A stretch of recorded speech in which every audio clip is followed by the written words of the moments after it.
இப்போ வந்து டிஜிபிக்கு வந்து நீங்கள் லெட்டர் கொடுத்து நீங்கள் ஆக்ஷன் எடுங்க, இவ்வளோ எவிடன்ஸ் இருக்குது, நீங்கள் வந்து ஆக்ஷன் எடுக்க மாட்டேங்கிறீங்க அப்படின்னு அவருக்கு நிர்பந்தப்படுத்துகிறாங்க. இப்போ அவர் என்ன பண்ணுறாரு, அந்த நிர்பந்தத்தில் வந்து ஆக்ஷன் எடுக்க முடியாமல் போய் ஹாஸ்பிட்டலில் படுத்துறாரு. இப்போ டிஜிபி என்ன பண்ணுறாரு, பொறுப்பு அவரால் முடியல, என்ன செய்கிறாரு, என்ன செய்யணுன்னே தெரிய முடியல. இந்த லெட்டர் வந்திருக்கு, இப்போ நான் என்ன டிசிஷன் எடுக்கிறது?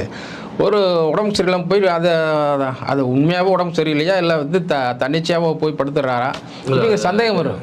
இது டிஜிபி அரசியல், அதை நம்ம அடுத்தது பேசலாம். இப்போ உங்களோட டெல்லி சோர்ஸ் படி இடியிலிருந்து கைது படலாம் தொடருமா, குறிப்பாக திமுக அமைச்சர்கள் மீது?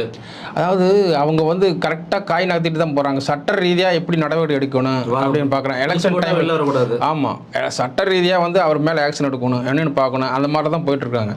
ஒரு பக்கம் இந்த மாதிரி ஆக்ஷன் எடுத்துகிட்டு இருக்கிற போது இப்போ கேஎன் நேருவோட பையன் போய் இந்த நிர்மலா சீதாராமன் பார்க்குறாங்க.